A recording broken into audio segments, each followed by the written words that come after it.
যে জিএসটি ললে আপুনি কেনেকৈ বিপদত পৰিব পাৰে বিপদে নহয় বিপদৰ এক মহাসাগৰত আপুনি পৰিব পাৰে কাৰণ জিএসটি যদি আপুনি লৈছে এক মাহৰ পিছত 30 দিনৰ ভিতৰত আপুনি জিএসটিটো ৰিটাৰ্ণ দেখাব লাগিব আপুনি সেলস কৰক পাৰচেজ কৰক নকৰক হেতু লৈ কোনো কথা নাই আপুনি ৰিটাৰ্ণ ফাইলটো আপুনি এক মাহৰ ভিতৰত আপুনি দেখাব লাগিব যদি এক মাহৰ ভিতৰত আপুনি ৰিটাৰ্ণ ফাইলিং দেখুৱা নাই তেন্তে প্ৰত্যেক দিনা আপোনাৰ যদি সেলস হোৱা নাই পাৰচেজ হোৱা নাই আপুনি জিৰো ৰিটাৰ্ণ হলেও দেখাব লাগিব জিৰো ৰিটাৰ্ণ যদি আপুনি দেখুৱা নাই প্ৰত্যেক দিনা আপুনি 200 টকাকৈ ফাইন দিব লাগিব আৰু এই 200 টকাটো ৰিপল ইফেক্ট হয় মই আপোনাক ইয়াত লিখি আপোনাক ইয়াত বুজাই কৈ দি আছো যে কেনেকুৱাকৈ আপোনাৰ জিএসটিৰ এক দিনত 200 টকাকৈ আপোনাৰ লাখ টকা 2 লাখ টকা পৰ্যন্ত মই এনেকুৱা মানুহ বহুত চাইছো যে 80,000 টকা জিএসটি কেৱল ফাইন কেৱল জিএসটি ৰেজিষ্ট্ৰেচনটো কৰি থৈছিল একো কৰা নাই জিএসটিৰ ফাইন তেওঁলোকে 80,000 টকা মই নিজে সন্মুখত থাকি জিএসটি পেনাল্টি দিয়া মই দেখা পাইছো আজি জুলাইৰ 7 তাৰিখ ধৰক আপোনাৰ জিএসটিটো দিব লগা আছিল আপোনাৰ 30 জুনত আপুনি জিএসটিটো দিব লগা আছিল আপুনি দিয়া নাই আপুনি কিমান দিন লেট কৰিলে 30ৰ পৰা 7 মানে আপুনি 6 দিন লেট কৰিছে অলৰেডি আজি 7 তাৰিখ আজি আপুনি দি আছে 6 দিন আপুনি লেট কৰিছে তো পাৰ ডে মই যেনেকৈ কৈছো যে 200 টকা কৈ তেতিয়া হলে 6 দিনত কিমান হ'ব 1200 টকা সাধাৰণ হিচাপত কিন্তু এনেকুৱাকৈ হিচাপটো নহয় নাই এতিয়া 1 তাৰিখৰ চাৰ্জটো আপোনাৰ কেনেকৈ লোৱা হ'ব 1 তাৰিখৰ পৰা এই 7 তাৰিখ লৈকে কিমান দিন লেপস হৈছে 6 দিন লেপস হৈছে 1 তাৰিখৰ ফাইনটো হ'ব 1 তাৰিখ 6 দিন 1 তাৰিখত এনেকৈ ধৰিব যে 1 তাৰিখৰ পৰা আজিলৈকে 7 তাৰিখ মানে 6 দিন ইনটু 200 টকা 6 দিনৰ 200 টকা মানে 1 তাৰিখৰ ফাইনটো হ'ল 1200 টকা এতিয়া 2 তাৰিখৰটো আপুনি দিয়া নাছিল 2 তাৰিখৰ পৰা আজিলৈ কিমান দিন হৈছে 7 তাৰিখ আজিলৈ 5 দিন আপুনি লেট কৰিছে 2 তাৰিখৰটো কেনেকৈ ধৰিব যে 1 তাৰিখত 1200 গল আপোনাৰ 2 তাৰিখত কেনেকৈ ধৰিব 2 তাৰিখৰ পৰা 7 তাৰিখ লৈ ধৰিব 5 দিন লেপস হৈছে 5 দিনৰ ধৰিব 5 দিন 200 টকা কৈ তা মানে 1000 টকা 3 তাৰিখৰটো ধৰিব যে 3 তাৰিখৰ পৰা 7 তাৰিখ লৈ 4 দিন লেপস কৰিছে তো 4 দিন ইনটু 200 টকা 800 টকা 4 তাৰিখত আপোনাৰ ধৰিব 4 ৰ পৰা 7 তাৰিখ 3 দিন লেপস কৰিছে তো 3 দিনত ধৰিব আপোনাৰ 600 টকা তো 6 তাৰিখৰটো ধৰিব আপোনাৰ 1 দিন লেপস কৰিছে 200 টকা গতিকে আপোনাৰ কিমান হল 1200 টকা 1000 টকা 800 টকা 600 টকা 400 টকা আৰু 200 টকা গতিকে আপোনাৰ টোটাল টকাটো হল 4200 4200 টকা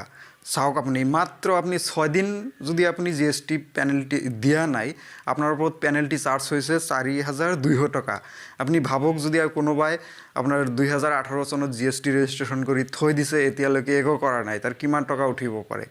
এনেকুৱাকৈ যেনেকুৱাকৈ হৈ আছে এক মাহ যদি আপুনি লেপস কৰে আপুনি চাব যে এক মাহত আপোনাৰ 30,000 ৰ ওপৰত টকা উঠি যায় কিন্তু জিএসটি ডিপাৰ্টমেণ্টে কৈছে যে আপোনাৰ এই 30,000 বা 40,000 এক মাহত বহুত উঠি যাব আপোনাৰ এনেকুৱাকৈ যদি যাই থাকে 12 এতিয়া আপোনাৰ 8 দিন যেতিয়া লেপস হ'ব প্ৰথম দিনা আপোনাৰ কি হৈ যাব 1600 টকা হ'ব 9 দিন লেপস হলে প্ৰথম দিনা 1800 কৈ হ'ব এনেকুৱাকৈ হলে আপোনাৰ 40,000 ৰ ওপৰত মাহেকত হৈ যায় কিন্তু জিএসটি ডিপাৰ্টমেণ্টে আপোনাৰ এই টকাখিনি নলয় তেওঁলোকে কৈছে যে মাহেকত যিমানে আপোনাৰ পেনাল্টি নুঠক কিয় আপোনাৰ 10,000 টকা ম্যাক্সিমাম আপোনাৰ পৰা ল'ব মানে 10,000 ৰ ওপৰত আপুনি দিব নালাগে এক মাহত এটো যদি আপুনি এক বছৰ জিএসটি আপুনি লেট কৰিছে ধৰক 21 চনটো আপুনি কমপ্লিট জিএসটি দিয়া নাই আপুনি এটো লেট কৰি দিলে গতিকে আপুনি কি গল জানুৱাৰী ফেব্ৰুৱাৰী মাৰ্চ এপ্ৰিল মে জুন এতিয়া জুলাইত আপুনি দিব আহিছে গতিকে জুন লৈকে আপোনাৰ 6 মাহ মাহেকত আপোনাৰ পৰা 10,000 ৰ ওপৰত নলয় তাৰ মানে 6 মাহত আপোনাৰ পৰা 60,000 টকা এটা জিএসটি পেনাল্টি জিএসটি ডিপাৰ্টমেণ্টে ল'ব এটা গুড নিউজ আছে গুড নিউজটো মই দি আছো আপোনাক যে এই পেনাল্টি এইবিলাক পেনাল্টি এটো ফাৰ্স্ট যেতিয়া কোভিড আহিল 2020 চনত তেতিয়া পেনাল্টিটো আপোনাৰ টোটালি মাফ কৰি দিয়া হৈছিল যিমান আপোনাৰ পেনাল্টি নুঠক কিয় 1 লাখ 2 লাখকে গোটেইখিনি জিএসটি ডিপাৰ্টমেণ্টে মাফ কৰি দিছিল 3 মাহৰ সময় দিছিল যে 3 মাহৰ ভিতৰত যিমানখিনি আপুনি ট্যাক্স দিব লগিয়া আছে যেতিয়া ধৰক আপুনি মাল কিনিছিল 10,000 টকাৰ তাৰে ট্যাক্স দিব লাগিছিল আপুনি 180 টকা 180 টকাটো দিয়া নাই জিএসটি ডিপাৰ্টমেণ্টে কৈছে আপোনাৰ 1 লাখ 2 লাখ 5 লাখ যিমানে আপোনাৰ ফাইন উঠিছে এই ফাইনখিনি দিব নালাগে মাত্ৰ আমাক 180 টকা দিওক আপোনাৰ ফাইনখিনি মাফ কৰি দিম 3 মাহৰ সময় দিছিল 2020 চনৰ সেপ্টেম্বৰ মাহলৈকে দিছিল বহুত মানুহে কি কৰিছে এই অপৰচুনিটিটো মিস কৰাৰ পিছত সেপ্টেম্বৰৰ পিছত হিহঁতৰ বিজনেছটো চলিবই লাগে গতিকে কি কৰিলে হিহঁতে পেনাল্টি দি কেনে আকৌ বিজনেছ কৰা ষ্টাৰ্ট কৰি দিলে বহুত মানুহ আপোনাৰ এই সুবিধা যেটো সুবিধা দিছিল অফাৰ দিছিল এই সুবিধাটো বহুত মানুহে লোৱা নাছিল নেগলিজেন্স কৰি লোৱা নাছিল বা হয়তো জ্ঞানৰ অভাৱ আছিল তাৰ পিছত হিহঁতে পেনাল্টি দিব লগা হল এতিয়া এবাৰ যেহেতু কোভিডৰ সেকেন্ড স্টেপ আহিছে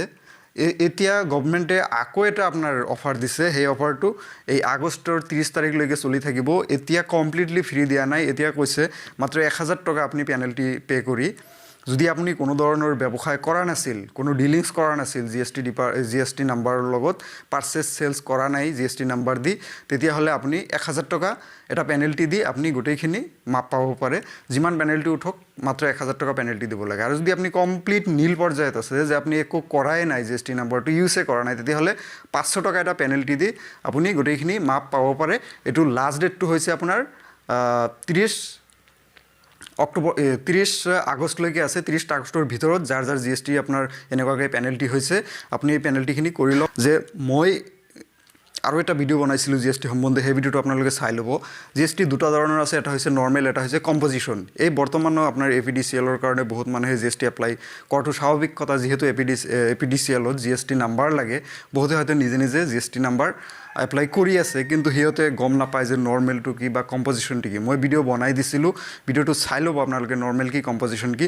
এই যিটো পেনাল্টি প্ৰভিজনৰ কথা ক'লোঁ এই গোটেইখিনি প্ৰভিজন হৈছে আপোনাৰ নৰ্মেল স্কিমত যদি নৰ্মেল স্কিমত ৰেজিষ্টাৰ্ড হৈছে এই পেনাল্টিটো আপোনাৰ ওপৰত পৰিব কিন্তু যদি আপুনি কম্পজিশ্যনত আহিছে গতিকে এইখিনিৰ জামেলাত আপোনাৰ নাই মাহেকত 3 মাহৰ মূৰে একবাৰ ৰিটাৰ্ণ ফাইল কৰিব লাগে ৰিটাৰ্ণ ফাইল নকৰিলে আপোনাৰ ফাইনৰ প্ৰভিজন আছে জিএসটি ডিপাৰ্টমেণ্ট ফাইন ল'ব পাৰে বাট লোৱা নাই নলয় কম্পজিশ্যনত লোৱা নাই এতিয়ালৈকে আৰু এইখিনি কম্পজিশ্যনত নলয় কিন্তু আপোনাৰ ৰেগুলাৰ স্কিমত লয় গতিকে সেইকাৰণে যিবিলাকৰ জিএসটি নাম্বাৰৰ প্ৰয়োজন নাই বিশেষ সৰু সুৰা কাৰণত জিএসটি নাম্বাৰ আপুনি এপ্লাই কৰি আছে গতিকে আপুনি কম্পজিশ্যন স্কিমত এপ্লাই কৰিব এই কথাটো মনত ৰাখিব আপুনি নৰ্মেল স্কিমত ল'লে কিন্তু আপুনি এনেকুৱাকৈ প্ৰব্লেমত পৰিব আৰু বহুত মানুহে কি কৰিছে জিএসটি নাম্বাৰ লৈছিল লোৱাৰ পিছত 6 মাহ পিছত জিএসটি ডিপাৰ্টমেণ্টৰ পৰা এটা নোটিছ আহিছে বহুত নোটিছ আহিছে বহুত মেছেজ আহিছে ইগনোৰ কৰি দিছে এটা নোটিছ আহিছে যে আপোনাৰ জিএসটি নাম্বাৰটো কেনচেল হৈছে জিএসটিটো কেতিয়াও কেনসেল নহয় আপোনাৰ জিএসটিটো জাস্ট ইনএক্টিভ হৈ গৈছে যেনেকুৱাকৈ ধৰক আপোনাৰ ঘৰত যিটো ইলেক্ট্ৰিচিটি কানেকশ্যন আছে ইলেক্ট্ৰিচিটি কানেকশ্যনটো যদি আপুনি 1 বছৰ 2 বছৰ 5 বছৰ যদি আপুনি বিল নিদিয়ে তেতিয়াহ'লে বিল কি হ'ব 20,000 50,000 60,000 1 লাখ যেতিয়া হ'ব আপোনাৰ বিল কানেকশ্যনটো কাটি দিব ইলেক্ট্ৰিচিটি ডিপাৰ্টমেণ্টৰ যেতিয়া বিলটো আপুনি ক্লিয়াৰ কৰিব তেতিয়া আপোনাৰ লাইন বিলটো সিহঁতে ক্লিয়াৰ কৰি দিব ঠিক তেনেকুৱাকৈ যেতিয়া আপোনাৰ পেনাল্টিটো 60,000 80,000 1 লাখ হৈছে বা 6 মাহলৈকে আপুনি কোনো ৰিটাৰ্ণ দেখুওৱা নাই 6 মাহলৈ আপুনি যেতিয়া ৰিটাৰ্ণ নেদেখাব তেতিয়া আপোনাৰ জিএসটি নাম্বাৰটো ডিপাৰ্টমেণ্টৰ পৰা ইনএক্টিভ কৰি দিব তাৰ মানে কেনসেল কিন্তু নহয় ইনএক্টিভ মানে আপুনি সেই জিএসটি নাম্বাৰটো ব্যৱহাৰ কৰিব নোৱাৰিব বিজনেছৰ ক্ষেত্ৰত অনলাইনত আপুনি কোনো কামত খটুৱাব নোৱাৰিব ব্যৱহাৰ কৰিব নোৱাৰিব কিন্তু আপোনাৰ যিখিনি পেনাল্টি থাকিল এই গোটেই পেনাল্টিখিনি কিন্তু আপোনাৰ ওপৰত চাৰ্জ হৈয়ে আছে আপোনাৰ ইনএক্টিভ কৰি দিয়াৰ পিছতো কিন্তু আপোনাৰ পেনাল্টি উঠিয়ে থাকিব গতিকে আৰু এই পেনাল্টিটো এটা সময়ত আপোনাৰ ইনকাম টেক্সৰ অফিচৰ পৰা আপোনাৰ নামত নোটিছ আহিব আপোনাৰ ঘৰত মানুহ আহিব পাৰে গতিকে এই পেনাল্টিটো কিন্তু আপুনি দিবই লাগিব গতিকে এই মুহূৰ্তত আপোনাৰ কাৰণে এটা ভাল সুযোগ যে যিটো অফাৰ চলি আছে বৰ্তমান এই অফাৰৰ ভিত্তিত আপুনি জিএসটি নাম্বাৰটো 1000 টকা পেনাল্টি এটা দি আপুনি জিএসটি নাম্বাৰ গোটেইখিনি ক্লিয়াৰ কৰি যদি আপোনাৰ জিএসটি দৰকাৰ নাই তেতিয়াহ'লে আপুনি জিএসটি বন্ধ কৰাৰ কাৰণে এটা এপ্লিকেশ্যন জনাব পাৰে এইটো বন্ধ কৰাৰ কাৰণে এপ্লিকেশ্যন কৰিব পাৰিব আৰু ডিপাৰ্টমেণ্টে আপোনাৰ এপ্লিকেশ্যন মতে আপোনাক ইজিলি বন্ধ কৰি